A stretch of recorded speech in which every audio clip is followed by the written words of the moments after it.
The Rush Hour with James Golden. Entertaining and informative on the Red Apple Podcast Network. A spokesperson for former President Obama said in a statement earlier this week, quote, "Nothing in the documents issued last week undercuts the widely accepted conclusion that Russia worked to influence the 2016 election, but did not successfully manipulate any votes." How do you respond to critics like former President Obama and also others on the Hill who say that the administration is conflating apples and oranges here, conflating allegations of actual hacking of voter machines and allegations of interference generally?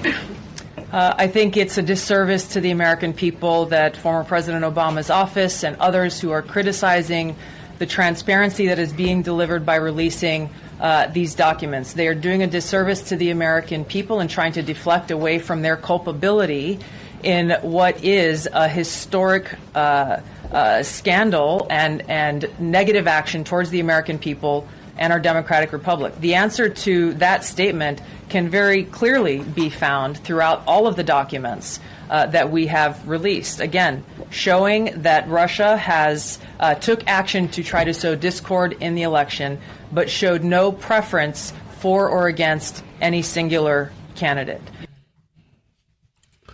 That, my friends, was Tulsi Gabbard today, speaking from the White House podium, taking questions from reporters as this story takes on added importance. Since President Obama, we learned yesterday, toward the end of the program, Princess Di alerted me as we were in our waning moments that Obama had issued a statement. We read from that statement.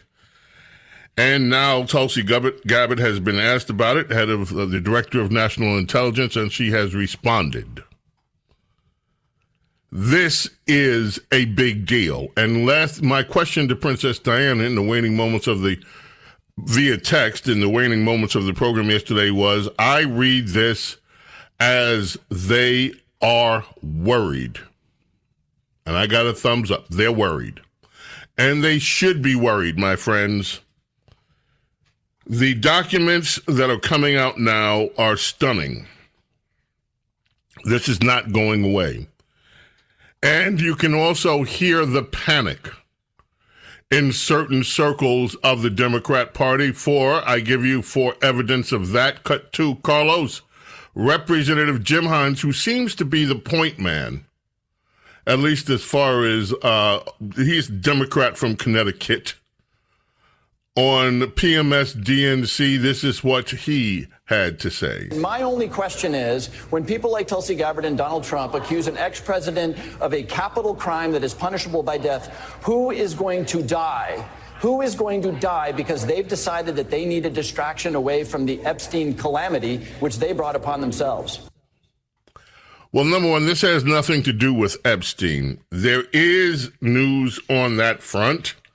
And I must correct something that I said on this program yesterday. I said, citing the New York Times. New York Times, and then others picked it up and ran with it, and I ran with it. I should know better, but somehow you figure, okay, never mind, no excuses, that Congress was going to adjourn early so that a vote on this Epstein mess would not take place. Speaker of the House, Johnson, was asked about that today. Cut one, Carlos, and we won't have to listen to the whole thing. It runs over 3 minutes. We don't have 3 minutes. This is the fastest hour on American media, but we'll give you the relevant answer now. Yesterday, some of you may have seen a false headline in the New York Times, and the headline was terribly misleading. It said House Republicans are, quote, adjourning until September to avoid a vote on releasing Epstein materials. I just want you to know, and everybody here knows, that's an outright lie. It's not true. And they were forced to modify their headline and update it today. The reason is, we all know that's the initial lie travels much faster than the truth, and so we're making sure that people know what is actually going on here. I think every single one of your publications have known that the published schedule of Congress was decided in December of 2024, and it's been published ever since. We are fulfilling the calendar. We're working. We'll be working tomorrow. There have been votes every day this week. We have 9 or 10 committees working through markups this week, many tomorrow. Congress is doing its work. No one is adjourning early. We have an August district work period that is very important to the function of Congress that has been recognized for all of memory of this institution, and that is what everyone will be doing. The Times was forced to change the headline because it was completely false. No one in Congress is blocking Epstein documents. No one in Congress is doing that. What we're doing here, Republicans are preventing Democrats from making a mockery of the Rules Committee process because we refuse to engage in their political charade. That is what is happening and nothing more. The way Democrats have tried to weaponize this issue is absolutely shameless. And I just want to say this. Democrats said nothing and did nothing, absolutely nothing, about bringing transparency for the entire 4 years of the Biden presidency. But now, all of a sudden, they want the American people to believe that they actually care.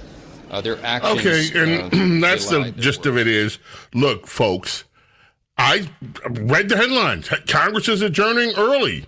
New York Times, I mean, goodness, great. They're not adjourning early. And I cited yesterday, I said, typically, Congress goes out in August for their August vacation. This is well known. And I did say that yesterday. It's August. Well, apparently they're going to leave in August. And the schedule has been published since last December 2024. New York Times went back and had to amend it. Now, there is news. Yes, I'm going to get to the Gabbard stuff. I'm going to do it. But there's news about this Epstein stuff. I want to get it out of the way. A judge in Florida has rejected efforts by the Trump administration to unseal the Epstein grand jury records in Florida. A judge today rejected a Trump administration request to unseal those transcripts from the grand jury investigation into Jeffrey Epstein from years ago, although a similar request is still pending in New York. U.S. District Judge Robin Rosenberg in West Palm Beach said the request to release grand jury documents from 2005 and 2007 did not meet any of the extraordinary exemptions under federal law, which could make them public. And by the way, just so you know, and I don't think I would be remiss in any way in saying this, the federal judges in Florida, like federal judges in other parts of this great country of ours, are not a bunch of conservative judges in all matters, sitting on just rubber stamping anything the administration wants. And so I don't know the particular judge in this case, this Judge Robin L. Rosenberg, but she wrote, the court's hands are tied. The government had not requested the grand jury's findings for use in a judicial proceeding. District courts are generally prohibited from unsealing grand jury testimony except in narrow circumstances. Speaking of judges, according to a ruling by more federal judges, the Trump administration must release gangbanger and pride and joy of the Democrat Party, Kilmar Abrego Garcia, on his criminal charges in Tennessee. Immigration authorities must allow him to return to Maryland on supervision.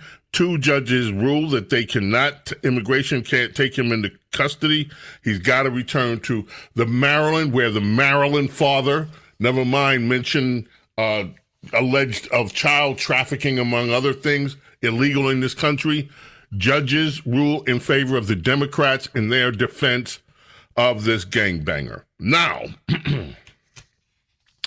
you've heard the wild allegation that somebody's going to die from Jim Hines. Who's going to die? Yes, Carl. Yes. Do we have a question here? Okay. You sure? Just give us the name. Who's going to die? Who's going to die? Well, obviously, somebody's going to die. Should we be worried? Should you guys be worried? No. You're not in the political class. Somebody's going to die because because Donald Trump had said the word treason and Obama in the same sentence. So somebody's going to die. Aside from that, and we already played portions of Tulsi Gabbard, but I want you to listen to Caroline Leavitt at the White House press briefing today on this very nature. That's cut 4, and we can take it from there. Director of National Intelligence Tulsi Gabbard has unveiled shocking new evidence that former President Barack Obama and top aides in the Obama administration conspired to subvert President Trump's 2016 election victory and undermine the democratic will of the American people. While publicly pretending to engage in a peaceful transfer of power, in private, former President Obama went to great and nefarious lengths to try to sow discord among the public and sabotage his successor, President Trump.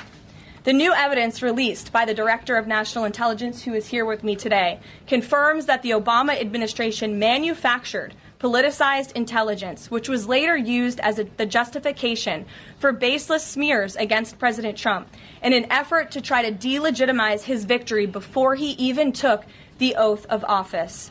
The truth is that President Trump never had anything to do with Russia, and the Russia collusion hoax was a massive fraud perpetuated on the American people from the very beginning. And the worst part of this is Obama knew that truth, and so did all of the other corrupt officials involved in this scam, including former CIA Director John Brennan, former Director of National Intelligence James Clapper, former FBI Director James Comey, former Deputy Director Andrew McCabe, and many others. Director of National Intelligence Gabbard's report further confirms what we already knew. There was no collusion, no corruption, except on the part of Barack Obama and the weaponized intelligence agencies at the time. The Russia hoax was a blatant lie, all ginned up by Democrat political operatives that were signed off on by then President Obama and leaked to the news media to launch a years-long witch hunt against President Trump and his first administration. Allies Hold of the it president. right there. Pause it. We may come back to this later. At this moment, I want you to remember the atmosphere that this lie created in the country. We have a montage, too many to name everybody, but you'll recognize some voices. We have people from CNN. We have people from NBC. We have people from PMSNBC. We have people from ABC. Have Mr. Colbert in here. Have a whole lot of people. But here it is, cut 8. Let's listen to at least some of it. Russia hacking the election to elect Trump is the end of our democracy. The votes were definitely affected. Russia hacked the election to tilt it to Mr. Trump. The Russians definitively hacked the election. Russia did hack the election. No doubt. The Russians hacked the election. Yes. Russia hacked the election. Fact, Russia hacked the election. President-elect Donald Trump still not sounding convinced that Russia hacked the election. The president does not want to come to terms with the fact that the Russians hacked the election. President Trump says he still wonders if the Russians hacked the election. If you can get him to accept that Russia hacked the election, see if you can get him to accept who won the Civil War. If he admits it, it casts a shadow on his victory over Hillary Clinton. Russia hacked the election. Russia hacked the election. Russia hacked the election. Russia hacked the election. Let's be clear, Russia hacked the election. Definitively, Russia hacked the election, and Russia is doing it again now. Election-related cyber hacking. Cyber hacking of U.S. elections. Cyber hacking of the election. Russia was cyber hacking the election. Russia was cyber hacking the election. The CIA, the FBI, NSA. All of these intelligence organizations. 17 intelligence agencies. All conclude that Russia hacked the election. If we find out that Donald Trump just theoretically was colluding with Russia while they were hacking the election, that is completely impeachable. This dossier alleged a conspiracy between the Trump campaign and the Russian effort to hack the election. The director of national intelligence, the head of the National Security Agency, the head of the FBI, all of these intelligence experts saying Russia hacked the election. The FBI, the CIA, the NSA, the former director of national intelligence, James Clapper, I mean, they've all said this. So to believe that that's wrong, you have to believe they're all involved in an elaborate conspiracy to get Donald Trump, which seems a little far-fetched to me. Yeah, far-fetched. We know now, my friends, it wasn't far-fetched. It was the reality. And Obama and his cronies are going to have to answer for this. James Golden and Snerdley coming back. Don't go away. The Rush Hour with James Golden on the Red Apple Podcast Network.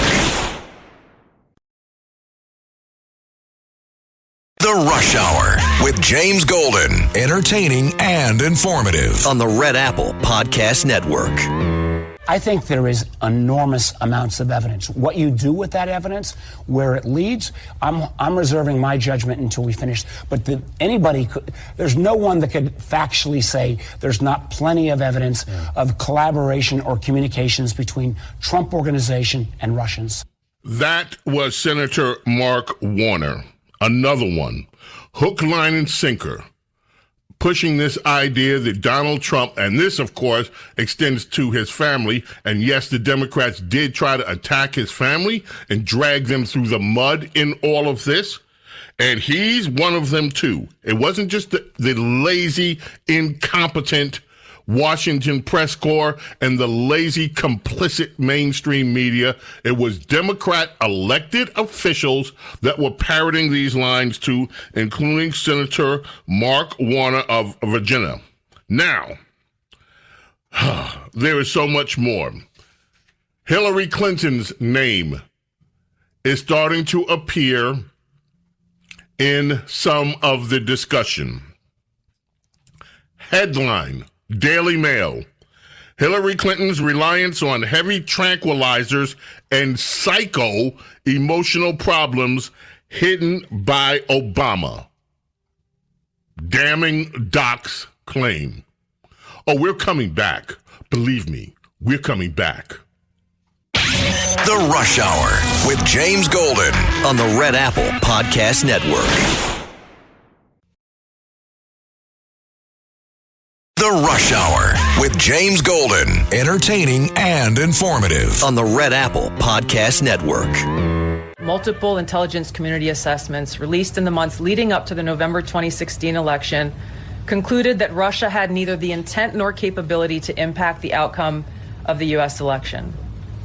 On December 5th. We've been listening there to the Director of National Intelligence, Tulsi Gabbard, continuing on what has now been a multi-day effort, not only with public statements like this, but release of documents to attempt to back up the quite extreme allegation that President Obama is guilty of treason and that he worked in some sort of conspiracy with Hillary Clinton, etc., in the assessment by the intelligence community at the time that Russia interfered in the 2016 election. That was CNN coverage. As soon as she starts laying it out, oh, let's get in here and shut this damn thing off. We don't want this information on our airwaves. Oh, the extreme suggestion. There she is ranting about the extreme suggestion that Obama was involved in treasonous behavior. We can't have that. James Golden, Snerdley with you here, fastest hour in American media. I've been rejected again. I tried to get Princess Di to say a few words, and she politely declined. Oh, boy, what I have to deal with. You know, and I was going to ask her about this Hillary stuff, too, because I want to make sure that I'm being very sensitive and very, very, you know, look. You know, you start talking about people's health things. I'm reading this stuff from the Daily Mail, and I'm like, goodness gracious. Tulsi Gabbard unleashed a barrage of shocking charges against Hillary Clinton on Wednesday, claiming that she was on heavy tranquilizers and was dealing with psycho-emotional problems. Hillary Clinton was psycho? Hillary Clinton was psycho? Well, Gabbard, who is President Donald Trump's Director of National Intelligence, said Russian President Vladimir Putin had that information and planned to use it against Clinton when she was serving as president. If she became president, he was going to wait and then use the information that she was apparently psycho or something. Now, There were high-level DNC emails that detailed evidence of Clinton's, quote, psycho-emotional problems, uncontrolled fits of anger, aggression, and cheerfulness, and that Secretary Clinton was allegedly on a daily regime of heavy tranquilizers. Now, we have heard, haven't we? This is the kind of stuff I was going to ask Princess Di to remind me about. The White House, the ashtrays that were flying. See, you don't know about this stuff, Carlos, but ashtrays, she's saying ashtray. Yeah, but she was throwing them, apparently, at her husband.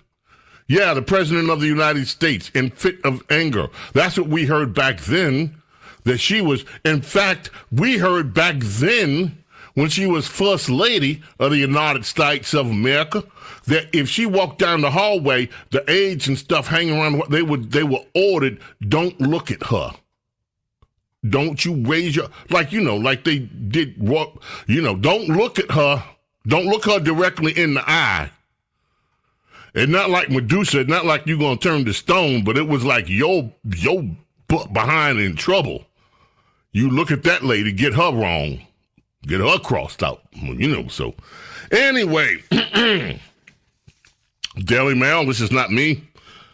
Clinton did have a public health scare during the 2016 contest. She swooned and stumbled at a September 11th commemoration in New York, an incident captured on cell phone video. It showed Clinton wobbling, being lifted. She was thrown into the vehicle by her aides after leaving a memorial service. The campaign later said she was diagnosed with pneumonia, and that her doctor a few days said, hey, she was healthy and fit to serve as president. That's when she was running back then against, you know who. As of the declassified House report made a slew of charges about Hillary Rodham Clinton. As of September 2016, the Russian Foreign Intelligence Service, SVR for short, had Democrat National Committee information that President Obama and party leaders found the state of Secretary Clinton's health to be extraordinarily alarming and felt it could have serious negative impact on her election prospects. Her health information was being kept in the strictest of secrecy. Boy, that sounds like Joe Biden, doesn't it? The SVR possessed DNC communications. Remember, they did hack the Democrat National Committee, and they said that Clinton was suffering from intensified psycho-emotional problems. Intensified psycho-emotional problems. I'll just say that one more time. Intensified psycho-emotional problems.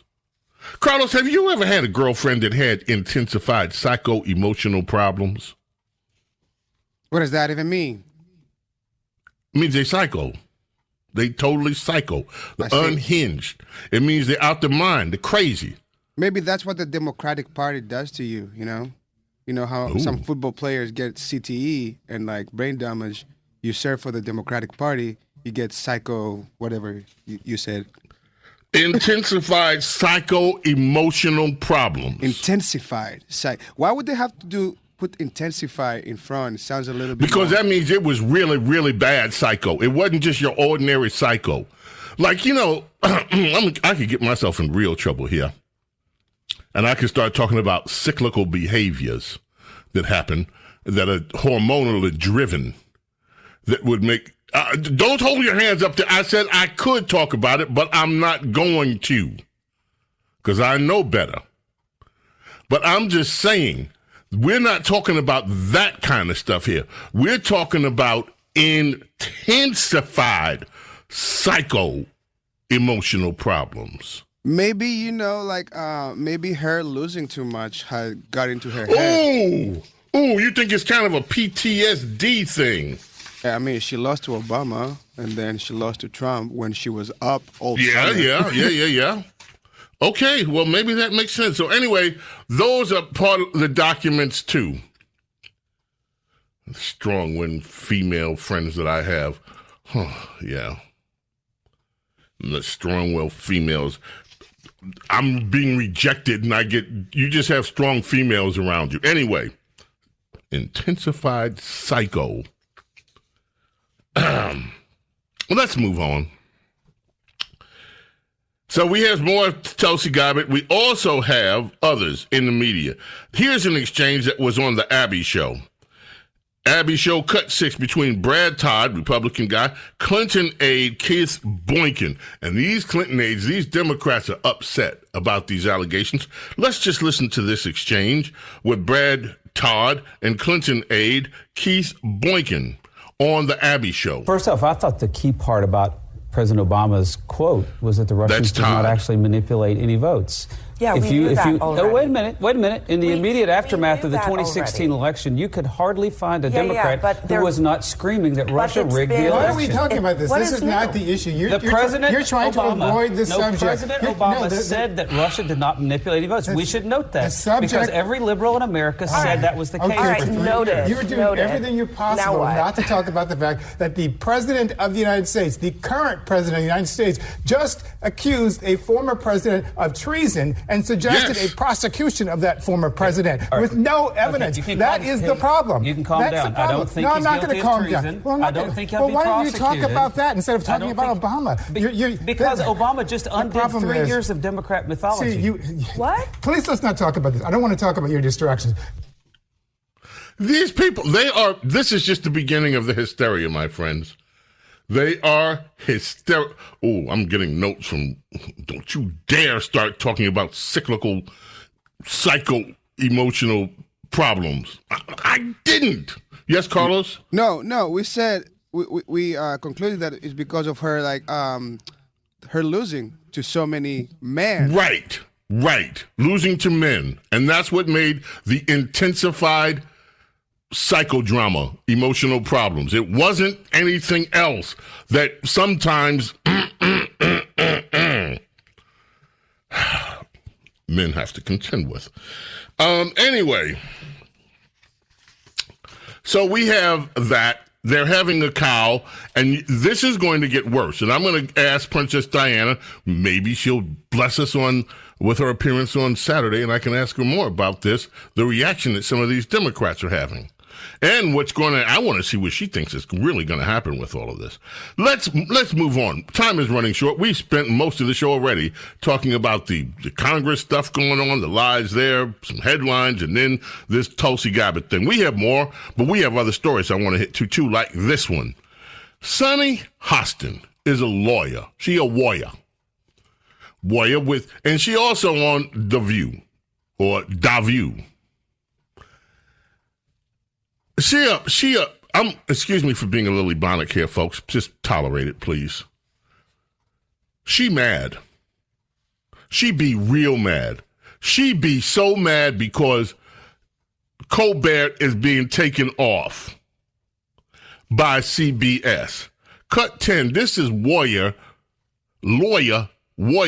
Sunny Hostin, and that is in quotes, lawyer in quotes, Sunny Hostin on Da View. It could be financial, and I don't know that it's purely political. It could be, but my concern is if it is political, then everyone should be concerned. People on the right should be concerned. People on the left should be concerned, because it's very clear that if it is political, this is the dismantling of our democracy. This is the dismantling of our Constitution, right?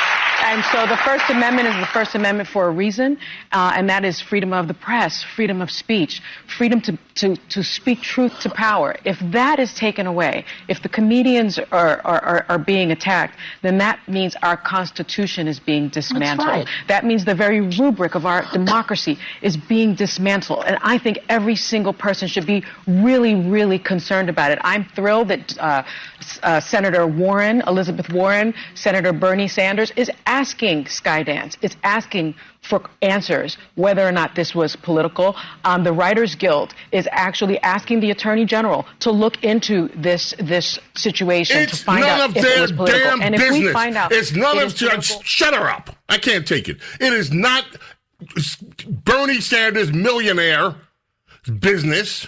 It is not Elizabeth Warren's business what CBS decides to do with their programming. They get rid of a money-losing show, a show that's losing $40 million a year, and these Democrats are starting to ask Guy Dance and starting to ask, why did you terminate? He was losing money. The show never got enough ratings to make money. They're paying out the nose to keep something on their airwaves that is losing money. And it's not her business. It's not Sanders' business. It's not Sonny Hostin's business. It's none of their damn business if CBS makes a business decision to get rid of a program that is losing money. And it certainly isn't the rubric of freaking democracy. He's a damn comedian that wasn't funny enough, and so they got rid of him. They get rid of shows every freaking year. Just because it happens to be some Trump basher, you have United States senators getting involved. Mind your damn business. You people wouldn't know how to run a media company. You wouldn't know how to run any company that makes a profit. Not your damn business. Scott Jennings, as usual, voice of sanity. Cut 11, Carlos. The same business going on with this Colbert thing. Do you think that they're canceling the show because this is what President Trump wanted to let this merger go through? No. I mean, it's pretty... Look at the reporting on this. On and off the record. Executives all over are saying, we had to do it for financial reasons. This is a massive show with a massive staff. It's losing a massive amount of money. This is the nature of the TV business right now. You just are not economically viable if you're supposed to be doing a comedy show that's not funny, that's losing $50 million a year. I mean, only liberals, extreme liberals, would think that we have to keep subsidizing partisan rants every night that are economically not viable just because. Why? It makes absolutely no financial sense. He works for a for-profit company. Don't you have to turn a profit at some juncture? And he's not doing it. And, you know, there's a lot of people in this general business right now who think that I exist to go after Donald Trump at all costs, but no one stops to think, do I exist to make money or not? Maybe these things aren't compatible when you cut out half the country from your possible audience. Boom. The United States Education Department, my friend, has paused student loan forgiveness. The income-based repayment plan, a student loan forgiveness scheme, I'm sorry, they don't say scheme in the news article, that allows individuals to make payments based on their income and receive forgiveness after 25 years of continuously paying money, not getting away. The Trump administration has paused it. The reactions, my friends, are starting to pour in from all over. I give you one such reaction, 14, from a young talker. Well, she's not so young. She's a mom talker. But anyway, this is... So I just need to know from all the MAGAs out there. Yeah, we're MAGAs. You guys, you don't care about federal aid for students. You don't care about college. You really don't care if the kids can apply to go to college. If student aid is being taken, if the Department of Education is being shut down, then what happens to FAFSA? What happens to the website for all of the students to go and apply for student aid? You guys really don't care about that? You really don't give a about that? Because we have kids graduating in 3 months. They are applying for college right now. But it's been a scheme. It's the whole. It's a scheme. What is wrong with you people? These nothing. Kids are 18. And can they work? What am I supposed to tell my son? Can they work? Sorry, babe. Sorry, babe. Half the country. I'm sorry. Don't let me start. My kids can't go to college. Nobody can do anything without the government. You people have to pay for everything. You have to pay for our food. You have to pay for our healthcare. You people have to pay for our education. You have to pay for everything. And you don't pay for it, what's going to happen? We can't work. We can't. Instead of taking 5 vacations a year, we might have to put some money for our own kids' education. Man, I mean, how much of this stuff can we take? I'm sorry, maybe that's not the way it is with everybody. I'm not trying to say it is. James Golden, Snerdley, with you here. Fastest hour in American media. Don't go away. The Rush Hour with James Golden. on the Red Apple Podcast Network. The Rush Hour with James Golden. Entertaining and informative on the Red Apple Podcast Network. My only question is, when people like Tulsi Gabbard and Donald Trump accuse an ex-president of a capital crime that is punishable by death, who is going to die? Who is going to die because they've decided that they need a distraction away from the Epstein calamity, which they brought upon themselves? I have an answer to it. I figured it out. I figured out who's going to die. I did. Play that. Do we have time? Play it one more time. Play it one more time. My only question is, when people like Tulsi Gabbard and Donald Trump accuse an ex-president of a capital crime that is punishable by death, who is going to die? Who is going to die because they've decided that they need a distraction away from the Epstein calamity, which they brought upon themselves? The Democrat Party. That's who's going to die. May God bless and protect each and every single one of you, your family, your loved ones, my friend. God willing, we are back tomorrow for the Thursday edition of Bo Snerdley's Rush Hour. Until then, I bid you adieu. Bye. Thanks for listening to Bo Snerdley's Rush Hour. You can hear Bo Snerdley's Rush Hour weekdays at 4 on 77 WABC. If you like the podcast, share it with your friends and listen anytime at WABCRadio.com and download the WABC Radio app. Hit that subscribe button on all major podcast platforms. Plus, follow WABC on social on Instagram, TikTok, Facebook, and X. See you next time for a new episode so you never have to wonder. What the heck is going on here?